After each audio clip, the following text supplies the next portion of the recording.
السلام علیکم ورحمۃ اللہ وبرکاتہ حامدا و مصلیا اما بعد۔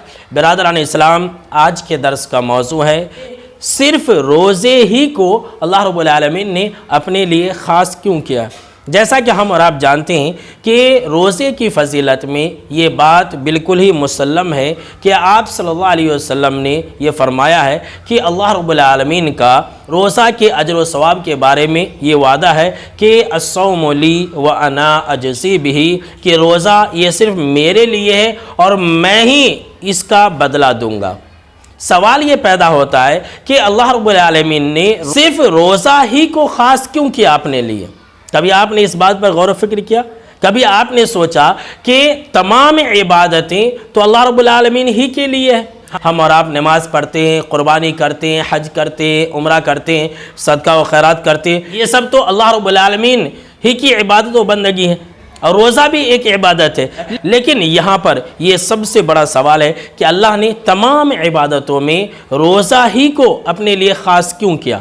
امام قرطبی رحمہ اللہ فرماتے ہیں کہ تمام عبادتیں تو اللہ رب العالمین ہی کے لیے، لیکن اللہ رب العالمین کا صرف روزے کو ہی اپنے لیے خاص کرنا دو اسباب کی وجہ سے ہے۔ اس کے دو سبب ہے، اس کے دو وجوہات ہیں۔ پہلا وجہ تو یہ ہے کہ روزہ ایک ایسی عبادت ہے جو انسان کو نفسانی خواہشات سے روکتی ہے، اور اس کے علاوہ جتنی بھی عبادتیں ہیں اس کے اندر ایسی صفت نہیں ہے، اس کے اندر ایسی خاصیت نہیں ہے کہ وہ عبادتیں انسان کو نفسانی خواہشات سے روکے۔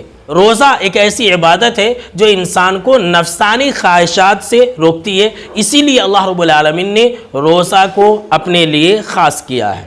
دوسری وجہ وہ یہ ہے کہ روزہ انسان اور اس کے رب کے درمیان میں ایک راز ہے، یعنی کہ پوشیدہ عمل ہے، ایک سیکریٹ چیز ہے، اسی لیے اللہ رب العالمین نے روزے کے اجر و ثواب کو اپنے لیے خاص کر لیا۔ اب آپ کہیں گے کیسے، کہ یہ راز کیسے؟ راز اس طرح سے کہ دیکھیے، اگر کوئی انسان روزہ رکھتا ہے، دھوپ کی شدت ہے، بہت ہی زیادہ گرمی ہے، اس کا حلق بھی سوکھ رہا ہے، اور وہ انسان وضو بھی بنا رہا ہے، وضو بنانے کے دوران وہ انسان 3 مرتبہ منہ میں پانی ڈالتا ہے، کلی کرتا ہے، لیکن کیا مجال کہ وہ انسان ایک قطرہ بھی اپنے حلق سے نیچے لے جائے؟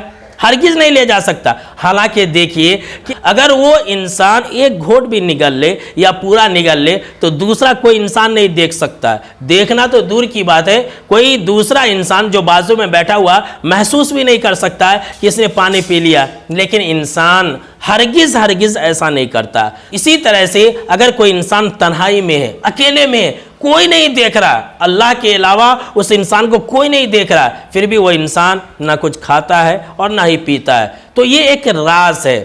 تو جب یہ راز ہوا انسان اور اس کے رب کے درمیان میں، تو اللہ رب العالمین نے اس کو اپنے لیے خاص کر لیا، اور اس کے علاوہ جتنی بھی عبادتیں ہیں اس کے اندر ایسی خاصیت نہیں ہے، ایسی صفت نہیں ہے، بلکہ بسا اوقات تو ایسا ہوتا ہے کہ انسان کئی عبادتیں ریاکاری کے طور پر بھی انجام دے دیتا ہے۔ مثال کے طور پر نماز پڑھتا ہے تو اس کے اندر بھی ریاکاری آ جاتی ہے کہ فلاں آدمی مجھے دیکھ رہا ہے، میں اچھے سے نماز پڑھنا۔